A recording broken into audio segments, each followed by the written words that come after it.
బాబాయ్ బాబాయ్ ఆ P4 ఏంటో తొందరగా అమలు చేయండి అయ్యా. మీకంటూ ఒక ప్రోగ్రాం లేక తల్లికి వందనాలని లేకపోతే పోలవరాన్ని మీ కలలుగా చెప్పుకునే ఆ దుస్థితికి ఉండదయ్యా. ఎందుకంటే 1,00,000 మంది మార్గదర్శులు 15 లక్షల కుటుంబాలని దత్తత తీసుకుంటారు అంటూ ఇప్పటికే ఊదరగొడుతున్నారు కదా బాబాయ్. టీడీపీకి ఒక ఫ్లాగ్షిప్ నమూనా ఇప్పటికీ స్వర్ణాంధ్ర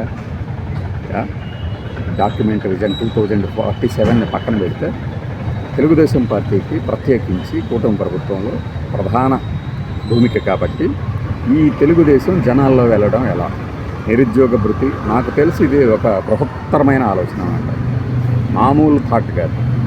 ఎందుకంటే ఒక సంపన్న కుటుంబం వేరే పేదరికంలో ఉన్న వారిని దత్తత తీసుకోవడం అనేది ఒక ప్రక్రియగా, అంటే ఒక కాన్సెప్ట్గా కొత్తగా బయటకు వచ్చింది. కానీ గతంలో చాలామంది ఇట్లా, ఇప్పుడు మురళీమోహన్ గారు అక్షర ఫౌండేషన్ పేరుతో కొంతమంది విద్యార్థులను చదివిస్తూ ఉంటారు, పేద విద్యార్థులు, డబ్బులు లేని.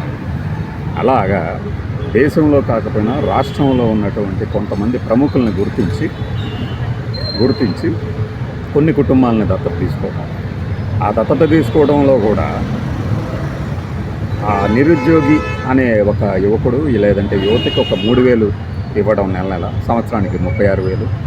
ఆ కుటుంబ ఆదాయం పెరగడానికి సంవత్సరానికి వీలైతే 1,36,000తో ఒక బంగారు కుటుంబాన్ని మార్గదర్శకత్వం వహిస్తూ దానిని ఆర్థికంగా స్థిరపడేంత వరకు, అంటే ఈ 5 ఏళ్లలో నేను చెప్తున్న అమౌంట్ చాలా తక్కువ. ఒక కుటుంబానికి 5 ఏళ్లలో ఒక సంవత్సరానికి 1,36,000 ఇంటూ 5 ఏళ్ళు వేసి ఇవ్వగలిగినప్పుడు ఈ మార్గదర్శి అనే ఒక పేరు, బంగారు కుటుంబం అనే ఒక రెండో భాగం. ఇదంతా P4. అసలు P4 అంటే ఏంటి అనేది ఇప్పటికీ చాలామందికి అర్థం కాకుండా తయారు చేసేది. పబ్లిక్ పీపుల్ పార్టిసిపేషన్ ఇన్ పావర్టీనో ఏదో. మరి దానికి పబ్లిక్ ఏంటి, పీపుల్ ఏంటి, మళ్ళీ ప్రైవేట్ ఏంటి? మేబీ పబ్లిక్ అంటే ప్రభుత్వం అనుకోవచ్చు.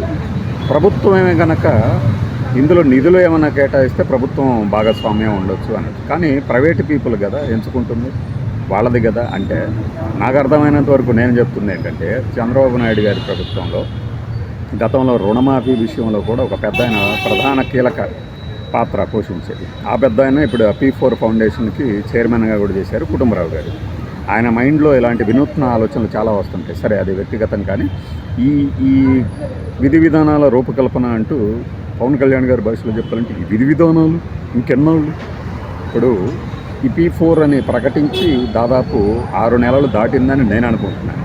ఈ 6 నెలల్లో కూడా ఇంకా కుటుంబాలను గుర్తించలేకపోవడం అంటే, ఇప్పటికే వందే మాగధులు ఆల్రెడీ భజన స్టార్ట్ చేశారు. ఈ రోజున ఈ దినంలో నాకు తెలిసి మరి అన్ని ఎడిషన్లో అదే వచ్చి ఉంటుంది. ముందుకు వస్తున్న మార్గదర్శులు బంగారు కుటుంబాలను దత్తత చేసుకునేందుకు అని చెప్పి ఒక హెడ్డింగ్తో చదివాను. సో రాబోయే రోజుల్లో వీళ్ళు చెప్తున్న లక్ష్యం 15 లక్షల కుటుంబాలు. నేను తప్పు కాకపోతే ఇఫ్ ఐఎమ్ నాట్ రాంగ్. కానీ 1,00,000 కుటుంబాలని దత్తత తీసుకున్నా చాలు. 1,00,000 మేబీ 15 లక్షలు ఎందుకు పెట్టారు అంటే టార్గెట్, నాకు తెలిసి ఈ నిరుద్యోగ భృతి అనేదాన్ని 15 లక్షల కుటుంబాల్లో కనుక కలిపేసినప్పుడు ప్రభుత్వం మీద భారం పడకుండానే పథకాలని సూపర్ 6ని అమలు చేసినట్టు. ఇది నిజంగా ఒక సూపర్ థాట్ అన్నమాట.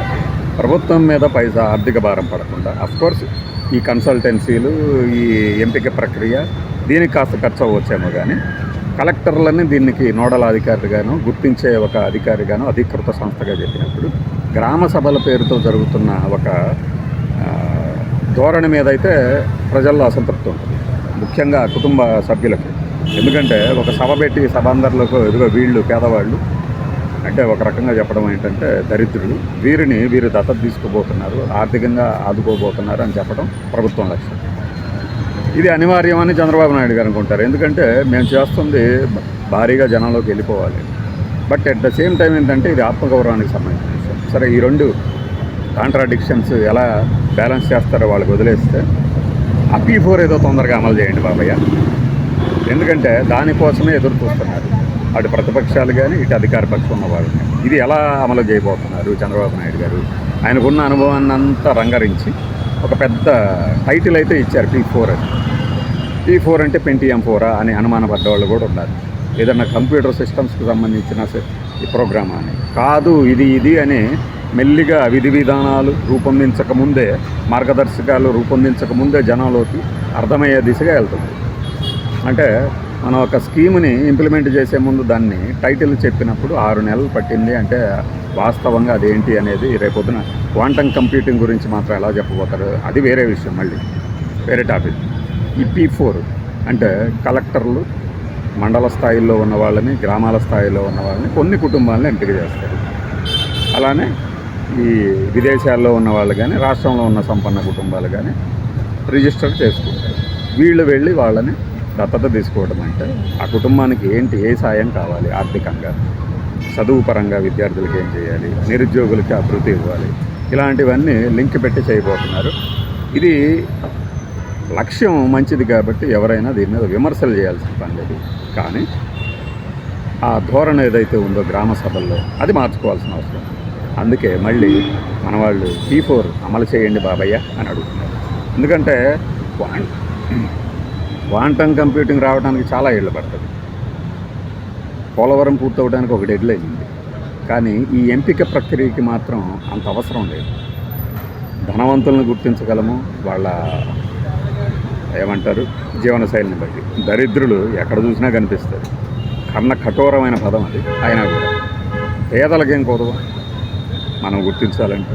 అంటే ఈ ఎంపిక ప్రక్రియ ఎంత వీలైతే అంత తొందరగా చేస్తే ప్రజల్లోకి ఇప్పుడు ఆ తొలి అడుగు ఏదైతే వేస్తున్నారో వాళ్ళు ఇంకాస్త ధీమాగా వేయగలరు బాబయ్య. తొందరగా అమలు చేయండి బాబయ్య. బై.